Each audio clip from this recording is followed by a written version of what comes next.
Hello, class.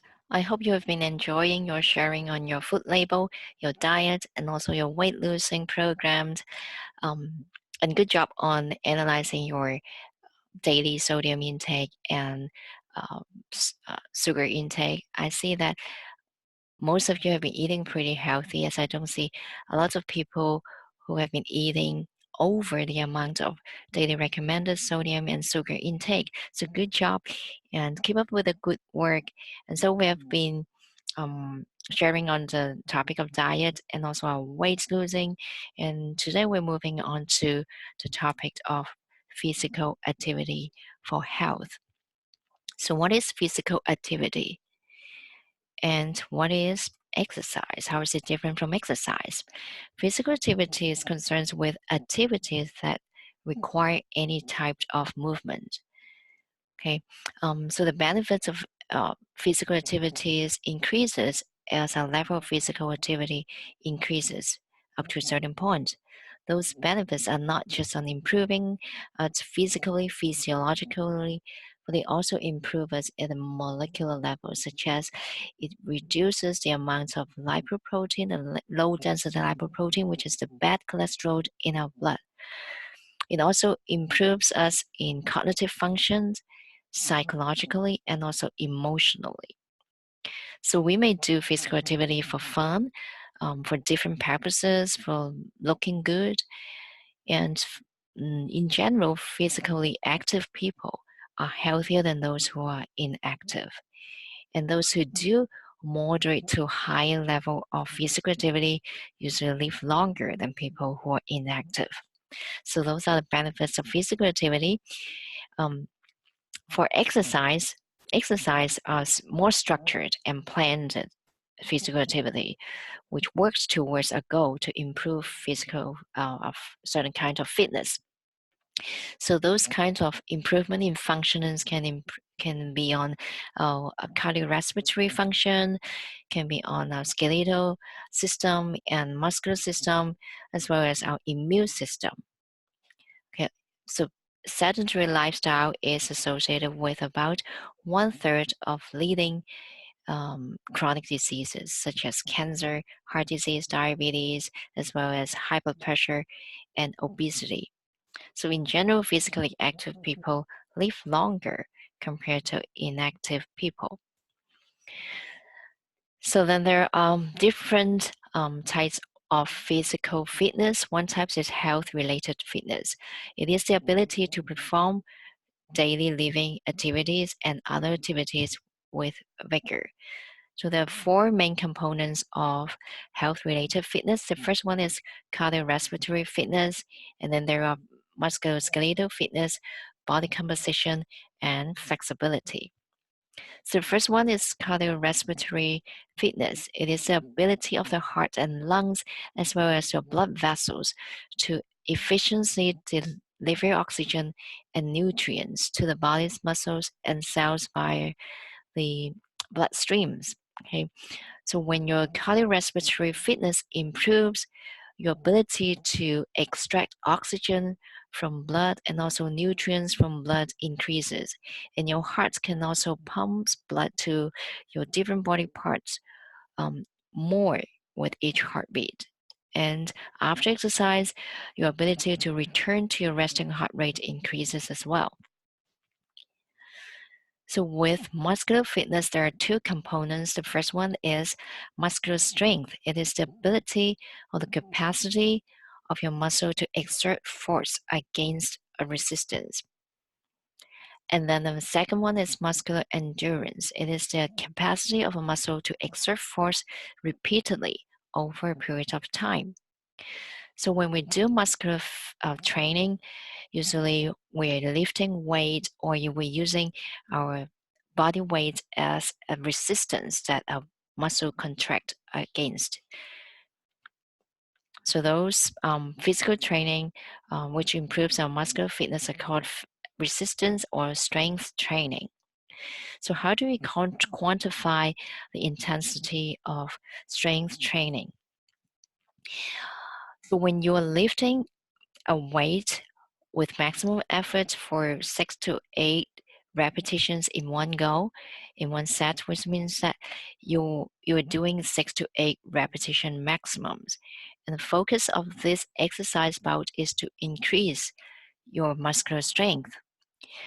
But if you are doing exercise that you're lifting that weight for over 12 repetitions with your maximum effort in one set, then the focus of this exercise bout is to develop your muscular endurance. So the higher intensity of the weight that you're lifting for a shorter duration, you're more focusing on muscular strength. And if you're lifting a lower weight for longer duration, then the focus of that exercise is to develop muscular endurance. Okay, and then for inflexibility, it is the ability of joints to move through the full range of motion. It helps you to reduce or avoid your chance of low back pain and also injuries. It helps you to maintain your posture and also your balance, and it helps you with more smoother movement around the joint. Okay, even though with aging, we tend to lose our flexibility, but we can improve them through stretching programs. So the American College of Sports Medicine recommends people to do stretching on major joints such as your neck, your shoulder, upper back, trunk, hips, your knees, and also ankles for 2 to 3 days a week or more. And usually we hold it for 15 to 60 seconds for 4 repetitions. So the greatest improvement in flexibility is seen when stretching is done after some light exercise. It is recommended that you can do the stretching after light exercise such as jogging for 5 minutes. After that, your elasticity of muscles and tendons increases, and it will greatly improve your flexibility with that stretching exercise that follows. So avoid any stretching with bouncy or jerky movements, as it will increases your chance of injury. Okay, then the last one is body composition. It is the relative amounts of fat and fat-free mass, which is the lean body mass in your body. So with increases in physical activity, you tend to decrease the amount of body fat in your body and increase the amount of lean body mass in your body. And it's associated with decreases in the conditions of overweight, obesity, heart disease, diabetes, and other forms of cancer, such as colorectal cancer. So in general, the American College of Sports Medicine recommends people to do exercise for at least 30 minutes of moderate intensity aerobic activity for 5 days a week, or 20 to 25 minutes of vigorous intensity aerobic activity for 3 days a week. So moderate intensity exercise is any activity when you were doing, especially when such as you're running, doing continuous type of exercise, that you were able to continuous sentence without taking a break to breathe. Okay, with vigorous intensity exercise, you have to break your sentence into pieces. That would be vigorous intensity. And the ACSM also suggests people to do regular training on your muscles and also muscular endurance. All right, so there are also dimensions of exercise program. So when you commit yourself to do some structured physical activities, you have to think of 4 dimensions, such as the frequency, how many times per week you're doing, the level of difficulty, whether it's moderate or intensive exercise, the duration of the exercise, and also the type of exercise. The type of exercise means that um, it is about whether it's running exercise, rowing exercise, cycling, swimming, so forth. So those are the dimensions of exercise programs. So this week, I want you to share on any physical activity or exercise programs that you have been doing.